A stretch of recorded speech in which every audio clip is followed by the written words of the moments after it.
Two guys of Minnesota sports flowing in their veins. Mackey and Judd on Score North and ScoreNorth.com. We put something together late. We absolutely did, and still did it against their good relievers. Some guys that are very tough. It wasn't enough. You look at the 4-game set, and just how many things did we make happen? How many times did we get something going and then push everyone across and maximize our opportunities? We really didn't do that. Has Rocco risen to the level yet where, maybe it's just me, but whenever he's trying to justify or talk after a game, it just drives me nuts. Has he gotten to that point with you guys? That happens sometimes with coaches where it's like, I don't know. He just attempts to talk in circles at times. That's the best way I can put it. He just really attempts to, you could tell he's pissed off and you could tell he wants to say more, but he doesn't feel comfortable. And so he says, he's just talking in circles. It's annoying. Does he not feel like he has the credibility in the clubhouse to just go nuclear on his team after they lose 3 out of 4 to the Tigers? What would happen if he came out and said, what happened this weekend?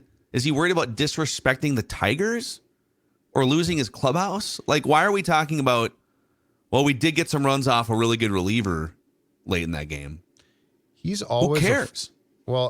My observation of him, though, is he's always being very careful not to offend anyone. And so he talks like you can ask him. He's been asked very simple questions about baseball itself.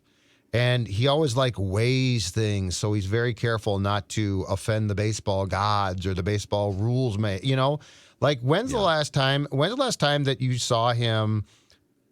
In fact, I can answer this. The last time I saw him go scorched earth was the Toronto game here last year when they appealed it. I think it was Whit Merrifield sliding into home plate and said that he was not given a lane.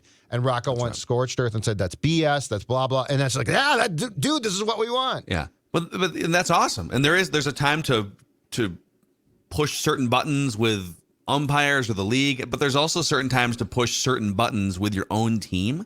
Yes. And unless he does it behind the scenes and we just don't see it or it doesn't work, I don't think he does it. He doesn't do it at the press conferences. And sometimes that's a great place to put something out there. But it's all good fodder to get us into our Monday State of the Twins episode here of Minnesota Sports with Mackey and Judd, presented by our friends at Modist. Modist is just steps away from Target Field. Old Macadac this weekend. This is a glorious weekend here in the Twins. You had Stone Arts Fest going on. You had the Twins in town. You had all sorts of things. And so old Macadac got himself into a couple Supra Deluxe Premium Lagers from our friends at Modist. And I might recommend, too, the Crooked Forest Smoked Lager in the tap room. Legitimately one of the best, most unique beers I've ever had. Dex, you're not in the neighborhood anymore, but you can definitely speak to how awesome Modist is, too. Yeah, one of my favorite spots in the North Loop. There's plenty of great options, whether you like sour beers, whether you like IPAs, you like a good Pilsner. That's usually what I like to go to, just a nice, easy, simple drinking Pilsner, especially on a hot day. We got 90s in the temperature all week. The Boston Red Sox are coming to town to Target Field.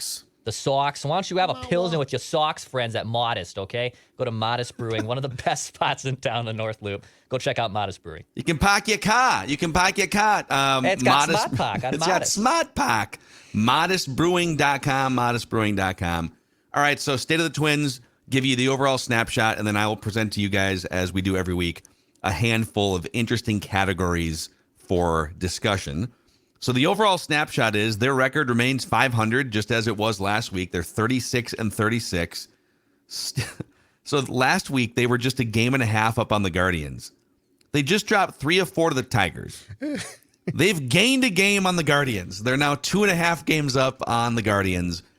The Twins offense ranks 20th in runs scored per game. The Twins fielding and pitching ranks 3rd in runs allowed per game. So they're still top 3 in run prevention. Baseball Reference gives the Twins a 73% chance to make the playoffs, 2% chance to win the World Series. Fangraphs gives the Twins a 68% chance to make the playoffs, 3% chance to win the World Series. So any thoughts on the overall snapshot before we get to the categories here? No, let's get to the categories of this pathetic collection. All right. So the first one, it's a good segue here. The first one is we keep waiting for the Twins to be good, but are they? So we're almost halfway through the season now, right? We've played 72 games, so we're 9 games away from the halfway point. And the Twins are having an impossible time creating distance between themselves and the other teams in this division. And those other teams currently are 33-38, 30-40, and 31-42. If they were in the American League East right now, they'd be 6th place. You'd add a 6th team and they would be in last place. In last place, yep. 13 and a half games behind the Rays. And since sweeping the Royals, who are at 19-52, when they swept the Royals to start the season, they started 3-0. Since that point, the Twins are 33-36. So I don't know, man. Like, they've got some good pitching. They've got some big names in their lineup, some young guys. They've got a Buxton, a Correa. They've got some guys. They've got household names in their lineup, but like, and we're just give it more time. Give it more time.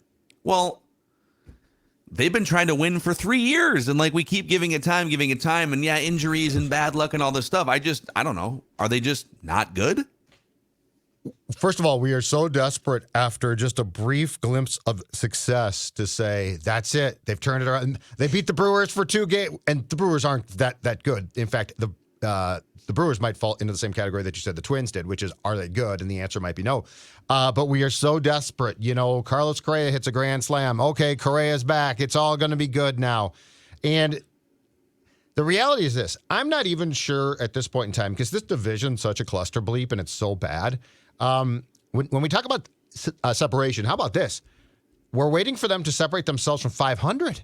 Like, we're waiting for this stretch of games where now it's, okay, they're 9 games above 500. They're playing well. It's sustained success. And every week that we do this, they're always creeping around it, right? Like, they're always just bad enough to come down. They're a game under, then they're 500, then they might get 2 games over, and then we start the same vicious cycle. And yes, the pitching is good. But let's go back to yesterday again, you guys. It's a bullpen game. First of all, Rocco, it was a bullpen game. Now, at the back end, Detroit's got some guys that can close the game out. But the Twins lost. Their only win came in on their bullpen day, and they lost 2 games to the Tigers on their bullpen day. Credit to my guy, Jose De Leon, by the way, for holding it down in the bullpen game. You know? Absolutely. Absolutely. But again, yesterday, they come back from 5 runs down to get within 2. Their bases are loaded and nobody is out. And they go Farmer fly out to left, Gallo strikeout, Buxton pinch hitting, looks at strike 3. And this team is now 10 for 59 this season with the bases loaded, and their slugging percentage is .237 with the bases loaded. And again, yesterday, nobody's out. It's Detroit, which came into this series 1-11 in June. It's so bad. The bases loaded thing, it has to turn around at some point. But we also keep saying this. Like, yes. Are they just due to go gangbusters in July? You know, I don't know. I guess I'm trying to figure out. They're clearly not playing up to their potential offensively, but to what extent are maybe they overachieving on the pitching side? I mean, Sonny Gray, the start that he got off to, clearly not replicable, right? And now he's regressing a little. He's not getting shelled, but we keep saying the offense will come around. They're like, obviously it's not sustainable to be 10 for 59 with the bases loaded with basically no extra base hits. Like, at some point the water's going to break the dam. But is the pitching going to come back? Are you still going to be a top 3 run prevention team when the offense breaks in July or whenever it's going to be? That's what we're trying to figure out here. And I'll go a step further. If you want to zoom out, it's not just the first 3 months of this year. The last 3 seasons, the Twins have been trying to win big. They haven't been rebuilding or anything. They came off the home run record-breaking season and playoff appearances in 19 and 20. They weren't like retooling or rebuilding. They were full go. So for those 3 years, the Twins are 22 games under 500, and they're playing at a 76-win average pace since the start of the 2021 season. And here's what's worse, okay? Over that stretch, It is the worst division in baseball. Only 2 total teams over those 3 years have finished above 500 in the American League Central. So you're trying to win. You're making trades that are win now, sacrifice future capital and prospects to bring guys in here right now. It's like they're just still struggling to pull away from the Tigers. It's the division. It's crazy at this point. But it's also a long season, so I'm trying to give room for right.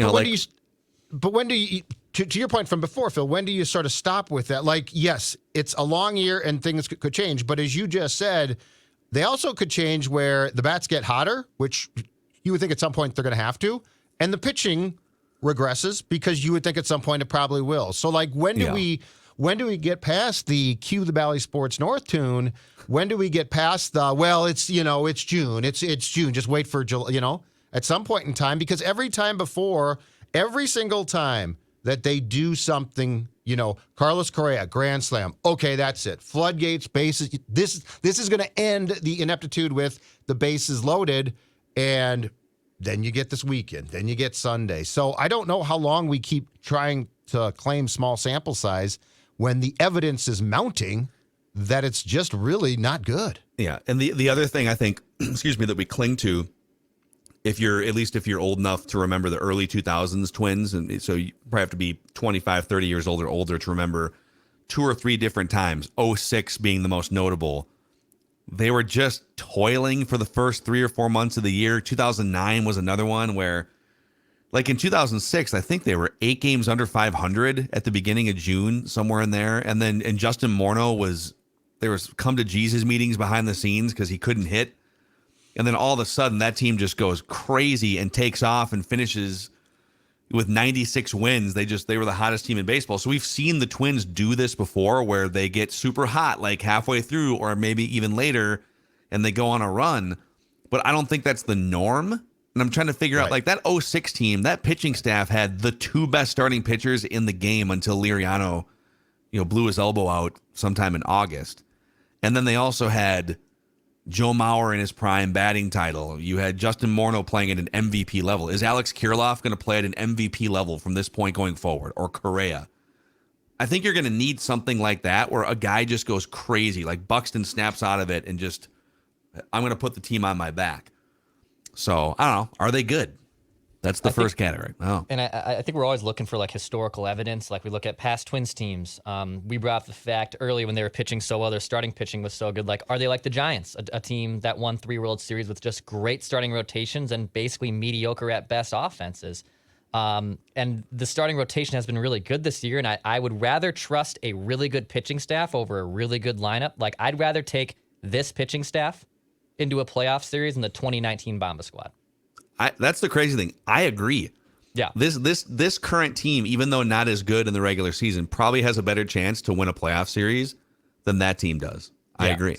So I'll take pitching over offense all day. But my God, like they are begging. This division is begging you to take it away. They lost 3 out of 4 to a team that's been horrible this month, and they somehow still gained ground. And I don't think that should be written off either as, but hey, they're still in first place. No. They should be running away with this division. It's awful. Yeah. Yes. So this series against Boston be really interesting to see who can stay out of the American League East cellar between Boston and the Twins. Okay, category number 2 here for you guys. The Jorge Lopez trade isn't working. So the Twins yesterday, I think they announced this after the game started too. This release kind of came out they did, in the first inning. Yep. So they're going to give Jorge Lopez a 15-day mental health break. He has allowed 12 earned runs over his last 6 innings. He has struck out only 3 of the last 40 batters he has faced. Yep. And now they're trying to quietly we're going to move him over here, give him a mental health break. Do we have any more details on that? Rocco wouldn't go into details at all. He said if he wants to tell you when he gets back, that's fine. I guess he was in the clubhouse on Saturday, but then disappeared yesterday, and they did not give details. Yeah. So here's the issue. He made his debut in 2015, and we don't know really what he's going through here. If he just needs a quick reset because it's just been going poorly for him. If there's something bigger, we just don't know details. So right now he's out with mental health issues. But if you want to zoom out to the trade and his career, so Lopez made his major league debut in 2015. 2015. He's had one good season. Yeah. And it was mostly with the Orioles last year. Yeah. He had a career ERA of 6.04 headed into last year. And then he was lights out for like 3 or 4 months, and that's when the Twins made the trade. But they were banking on a small sample size being sort of a new ground for him. And now he's gone back to what he was for the first 6 years of his career. So where's the outlier here? The outlier is the lights out All-Star 2022 season. And that would be my concern. And obviously, and we'll get into this more in category 3, but one of the guys they traded for him is one of the best relievers in baseball this year. So it didn't work last year, and that it was supposed to be one of the final pieces to get you over the hump to make the playoffs and make a run. Like, it was supposed to bolster your bullpen for a playoff run. Correct. And you came nowhere near that.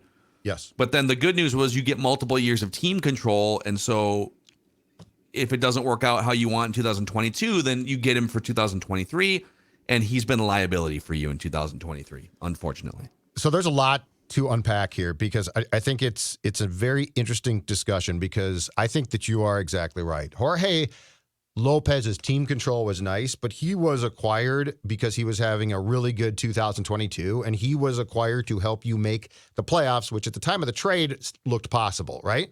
So in my opinion, the trade was not made with, he's going to be lights out in 23 and 24. That's what you hope for. But it was made with an immediate, okay, this guy's going to come in and bolster a bullpen that needs help right now. But that being said, here's my bigger question. And you might get to this in category 3, so forgive me if you do. But my bigger question is, what did the Orioles unlock in both of these guys? What did the Orioles unlock? Because you know what? Do you think, Phil Mackey, as a longtime baseball guy, scribe as well, do you think that if it's Cano, right? If Cano had stayed here, if Cano was in St. Paul or in the Twins bullpen right now, do you think that he is having the success that he is in Baltimore? And conversely, do you think that Lopez remains far more of a guy who is solid in Baltimore because of what they unlocked? I think this is where my questions lie with what you're doing. I agree. I think you have to grant the fact that there is a certain randomness to relief pitcher seasons. Sure. That sometimes a guy just pops up and he's just oddly unhittable and then maybe the league catches up. And sometimes with relievers too, you don't get to see enough pitches from them. Even if you have a scouting report on them, it's like they're coming in for short bursts and they're facing 3 batters, whatever. So it might take a year or two before a one-trick pony gets figured out. I just wonder, is there something? It's funny because Baltimore for years botched young pitching development. Yes. They had so many big-time arms. I mean, Dylan Bundy was one of them, right? Wasn't Kevin Gausman also one of them? Was there? Mm-hmm. And I could name probably 5 or 6 other guys. Jake Arrieta, where they go somewhere else, and they became the guy that Baltimore hoped they were getting, and now it's almost the opposite, where whatever they've found, whoever's working behind the scenes there that maybe wasn't 10 years ago. But it maybe does get us into the third category here, which is asset management. Okay. And it's presented by the Twins themselves, okay? Just because we're coming in here and we're being the hard parents when it comes to the Twins. But we were texting over the weekend too. Even when the baseball can be bad at times, it's the best bar in the Twin Cities. I was there. Twins.com/tickets. You were there a couple times this weekend? I was there yesterday. Yep. Center field, man. Minnie and Paul's living it up. Oh, that's great. Minnie and Paul's. What we love to do sometimes is just buy a couple tickets and then never go to our seats. Yeah, just that's what we bounce around, railings, bars. So twins.com/tickets. And by the way, Royce Lewis, still really fun to watch. Kirilloff, even when they're struggling as a team. Twins.com/tickets as the longest homestand ever continues with games against Boston here. So the third category is asset management. And again, as mentioned before, I'm going to give you some trades the Twins have made in the last few years. The last 2 years specifically, that we've talked about, but we should go deeper on these because you're kind of bringing up an interesting point here about what's really going on behind the scenes. So these trades were designed to help the Twins win immediately. Not just like get to 500, but to win. You make these trades to assure yourself playoffs and then to make noise in the playoffs. contending to win big, right? So you're taking pieces that could help you in the future, either as players that come up in Twins uniforms or as assets that could be traded down the line for something that could help a team win now, right? So Jorge Lopez traded for Yennier Cano. Cano he's allowed 4 runs in 36 innings so far this year. 4 runs in 36 innings. And they also traded 3 other young pieces that haven't quite emerged to the big leagues yet, but they gave up a lot in terms of just capital. And it might not be, they didn't give up their like number 1 prospect or whatever, and maybe these guys do or don't pan out. But anytime you trade 4 things for 1 reliever, those are 4 assets that could either help you in a trade or could help you on your roster at some point, right? Tyler Mahle with some known arm issues. Let's check in on that trade real quick here. Spencer Steer. No. Not the greatest fielder necessarily, but he's been one of the best rookie hitters in Major League Baseball. And then there's infielder Christian Encarnacion Strand, who's hitting .348 for AAA Louisville with an OPS of 1,100. Yeah, that's going to bite him in the ass. He'll be up at some point. Yep. Chris Paddock was acquired with a partially torn UCL at the time of the trade, along with Emilio Pagan, who's been one of the worst relievers in baseball the last 3 years. Go away. The house guest that won't leave. Mm-hmm. The trade was Taylor Rogers, and people made a big deal out of like, well, I mean, look, he struggled last year. Well, number one, remember, he wasn't struggling when the Twins traded him. He was an asset when the Twins traded. This is about asset management. You have an asset in Taylor Rogers. What are you spinning him for? And number 2, he's actually back to his old form this year. Yep. A 2.96 ERA with 12 strikeouts per 9, only 1 run allowed in his last 23 outings. Now, he was a free agent, so you could still make the case that like he would have signed with the Giants or whoever anyways because he would have hit free agency. But I'm just saying, like, he wasn't completely cooked. There's clearly gas left in the tank there. And then Brent Rooker was also part of that trade. He's cooled off a little bit, but he would be leading the Twins in OPS right now if you took his numbers with Oakland and put them in this lineup. And I'll give you one more here because it is relevant. So they traded 2 years ago for right-handed reliever Sean Anderson. I don't know if you guys remember this guy. Yes. He pitched 4 times for the Twins, got shelled, and then waived on June 18th, the same year. Like, they literally got him in the spring or whatever. And then they saw him 4 times. They waived him. Well, they traded Lamont Wade for Sean Anderson earlier that offseason. They chose Jake Cave over Lamont Wade, who currently ranks 2nd in Major League Baseball in on-base percentage. So while the Twins' offense is 20th in runs per game and 23rd in on-base percentage, the number 1 and number 2 on-base percentage guys in baseball right now are Luis Arraez and Lamont Wade. All right, so this brings us to something that probably is going to drive some people crazy, but to me, it's an absolute issue now. Is I sarcastically say the Twins seem to value strikeouts, and the amount that they strike out. And Phil, you've said this for a long time, and I think you're right, which is, okay, strikeouts might not be a death knell, but you don't put the ball in play. Like if the ball is in play, yeah, we've gone way too far. Yep. Like if the ball is in play, things can happen. Like when Kyle Farmer flew out to left, the runner at third could have tagged. The left fielder could have dropped the ball. The ball was in play. Ultimately, you got nothing. But in the big picture of things, it's far more productive than Gallo and Buxton striking out and giving you nothing. And I really think Arraez and Wade, and Wade was probably the warning shot. Or Arraez is the one that we will all talk about. But in both cases, I don't think that Derek Falvey valued what those guys brought nearly as much as a lot of teams do now. Yeah. But the ability to get on base. Yeah.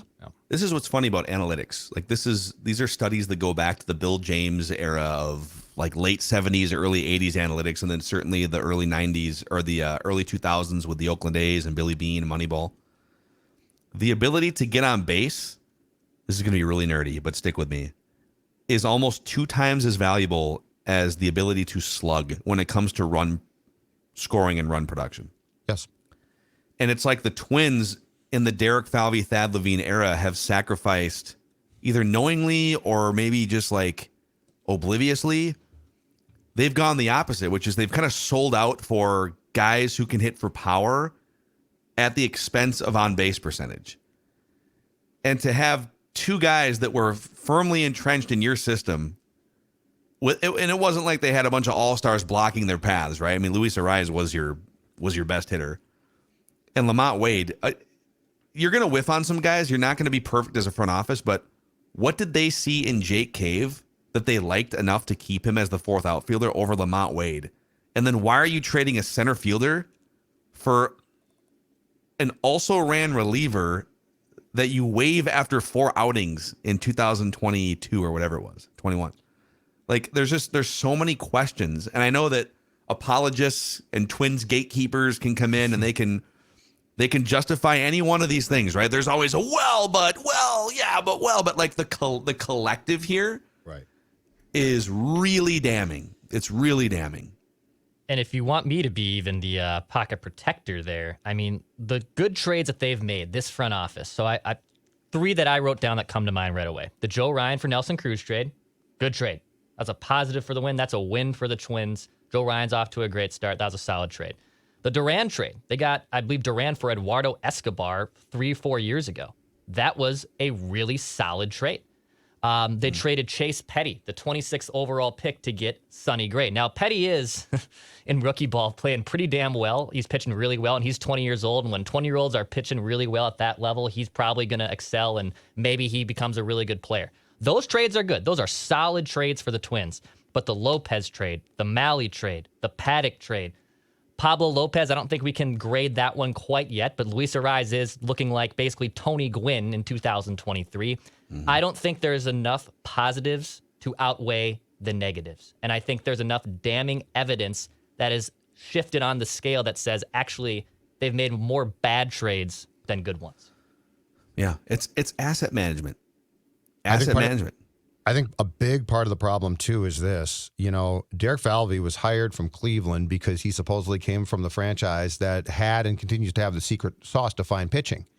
And a lot of these trades that we're talking about were done out of desperation because he can't find pitching. And that, to me, is the biggest. And it's the problem in sports with hiring an assistant coach from the Lakers. Kurt Rambis has titles. He's going to know how to bring a title here. He has no idea, okay?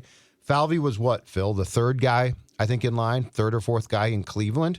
And the reality is he was hired to unearth pitching.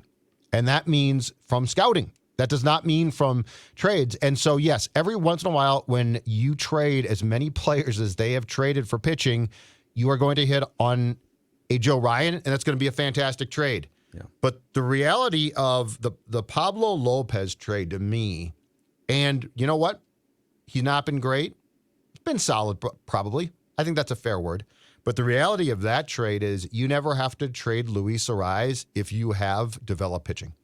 If you were doing what you were supposed to do, you would have never had to make that trade because you would have a rotation with guys that you developed and drafted. That's what people miss. It's not that Pablo Lopez is bad or that you don't like. You want him in your rotation. He's struggled a little bit since he put pen to paper, but you definitely want a guy like that in your rotation. He's better than a replacement level starting pitcher, and at his best, he's a playoff rotation guy.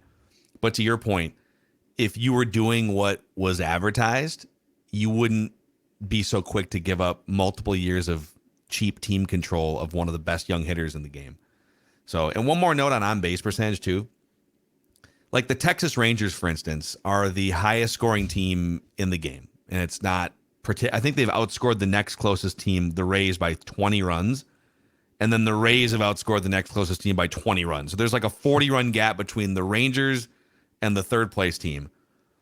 And they are not among the top 5 home run hitting teams. So there's 5 teams that have hit 100 home runs.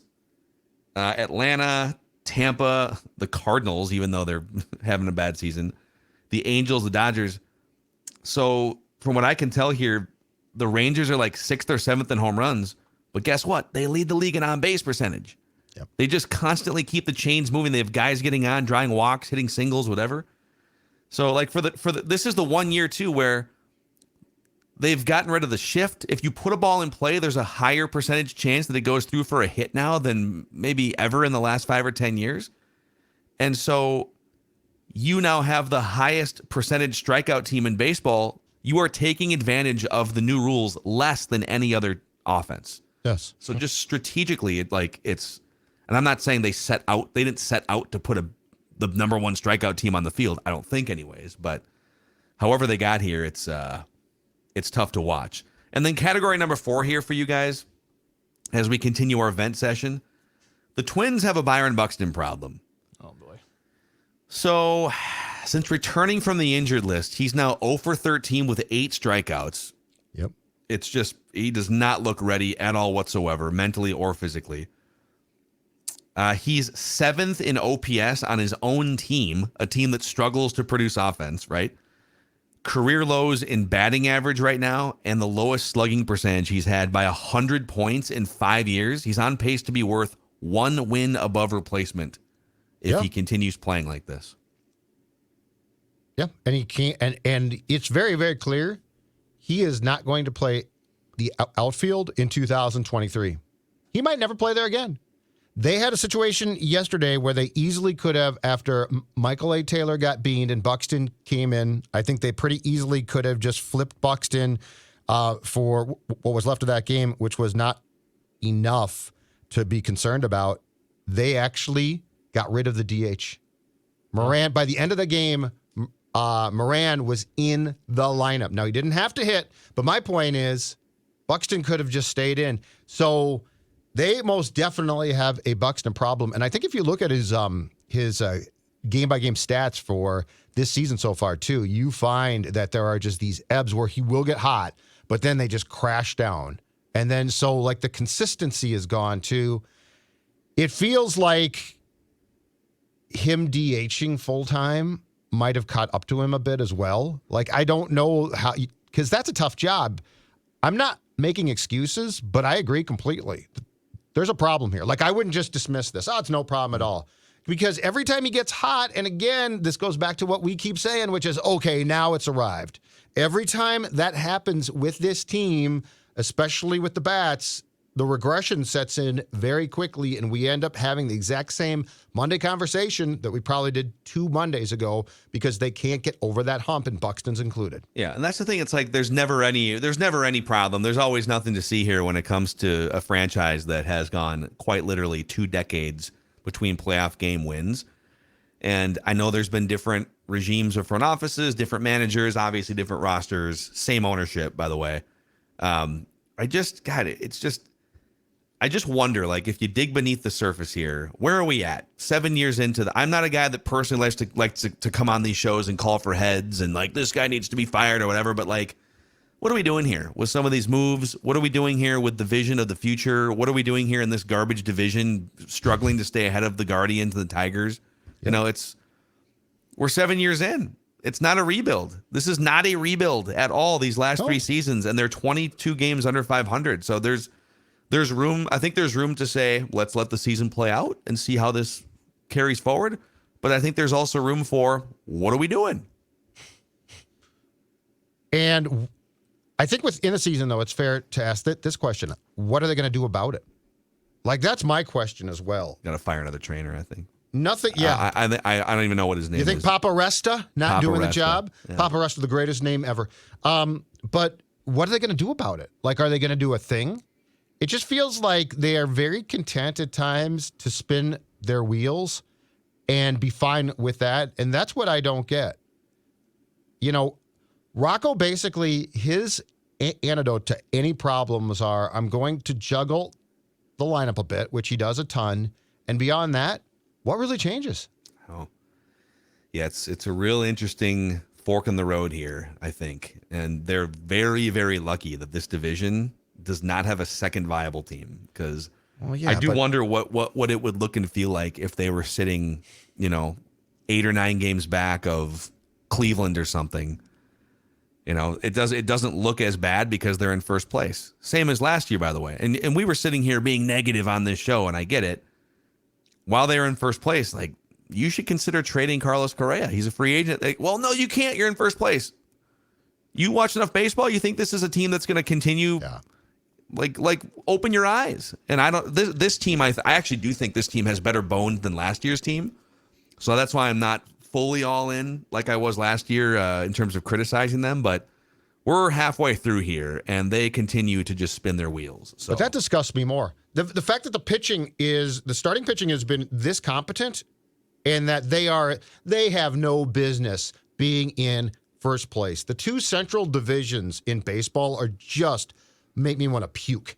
The Twins have no business being a first place team because there's no reason why they're not superior. They've got the pitching. We are almost to July.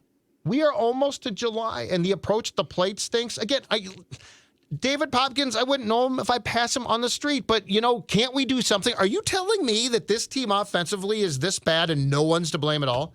The hitting coach is doing a great job. No one's ever to blame. Can't blame anyone. And Rocco got pissed off on Friday, I guess, because Tommy Watkins screwed up again at third base. And he's like, well, I guess his quote was, well, we don't talk about the good sends. The Twins tolerate poor performance as an organization more than any team that I've ever seen in the last 20 years that aspires to be great. Because I think at their heart, I do think they like to win big, but I think the Pohlad family is also so they're so hands off in so many ways. Right. Yes. Or they're just it's not like a family full of sharks. I'm now in season 3 of Succession, for instance. And if you're looking at the opposite of that family, it would be the Pohlad family. Where in a perfect world, they wouldn't ever hold anyone accountable. Everything would just be kumbaya. It's like there's some really nice people in that family, and they would just let's just keep going forward. We can make it work with everyone we have. Let's just hold hands and move forward. And I don't know, but it's the attendance. I mean, they're averaging 22,000 fans. They're in the bottom 10 in attendance once again across Major League Baseball. If not for T-Pain packing the house last week, maybe that's the strategy. Hell yeah. Let's just put T-Pain on retainer and bring him in for 60 home dates. But yeah, I don't know, man. But then it just kind of feels like, whatever. If maybe they'll miss the playoffs again this year and just whatever. We'll come back next year. TC is gonna hit some bombs before the game. That's what it feels like every year with this franchise. Throwing out one of the first 17 first pitches. And the other thing that drives me absolutely up the wall is that the lack of accountability for anybody in that franchise is incredible. Nobody is accountable. And they are repeating, look, it was Jim Pohlad at the time, and Terry Ryan was his GM. But before Terry basically said, don't fire Paul, fire me, Terry Ryan was told, you have a lifetime contract. And here's my question. Since turning over the reins to Derek Falvey, what has changed between what did they learn from basically telling Terry, your job is in perpetuity. It's never going to be in trouble. And now, yes, Joe Pohlad's in charge, and yes, Derek Falvey is younger and a much different person than Terry Ryan was. But nothing's changed. It's the exact same thing. These guys are being allowed to run amok because they came in and said, analytics. And the Twins are like, oh my God, thank God we're, and they're spending tons of money. If nothing else, if you're Joe Pohlad and Jim, wouldn't you want, Phil, a return on your investment? So when baseball ops comes and says, we got to install 6 more cameras. In fact, we're going to have drones flying over, taking everybody, wouldn't you say, okay, that's cool. What are we getting for this? Yeah, certainly not more. Certainly not more wins, at least in the last 3 years. They definitely got wins early in the regular season and a few more division title banners. But I would just think that the shame and embarrassment as an ownership group, because the ownership group has been around for the whole shebang, going back 20 years, right? The shame and embarrassment of not winning a playoff game in 18 tries dating back to George W. Bush's first administration. And it's unfair to bring it up, ad nauseum without them getting a chance to win a playoff game in October, because I get they can't win a playoff game tomorrow. But if we get through another October and they haven't won another playoff game, just out of embarrassment, shame, and respectability, don't you have to shake the tree to some extent? Be like, guys, what are we building here as a family and as a franchise? What do we want our legacy to be? The Carl generation of Pohlads won the 2 World Series. The kids and the grandkids, what do we want to continue to be the laughing stock? And sometimes I don't even think they're a laughing stock around the country because I think it's not even publicized much that they are 0-18 dating back to 2004 in playoff games.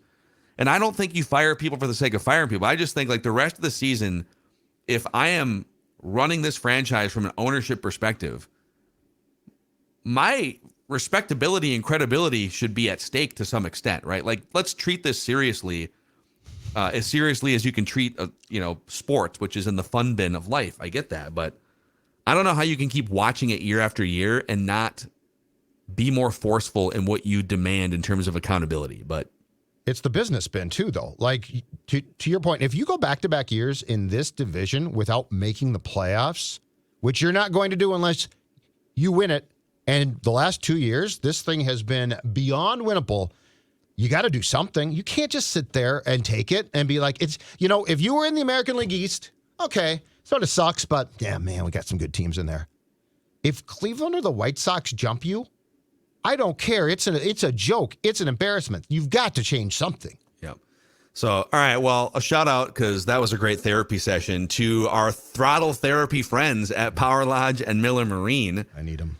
Pick your power and head to Power Lodge. Locations in Brainerd, Onamia, and Ramsey, the largest Bennington dealer, Miller Marine in St. Cloud, in the country. These Bennington pontoons, Judd. Look at it, starting at $24,990. Oh, that's a heck of a deal. And look at the relaxation. You know what? I can see myself being so driven by this baseball team that I do a flip off of Bennington, because I know that when I get out of that water, I'm going to come in. I'm going to get all dry, probably enjoy a beer and enjoy throttle therapy, which, as I keep saying, in this town for our teams, throttle therapy, the only way to go. Enjoy the summer. LFG. Let's get it. All right. Throttle therapy at powerlodge.com and millermarine.com. There was your State of the Twins presented by Modist Brewing.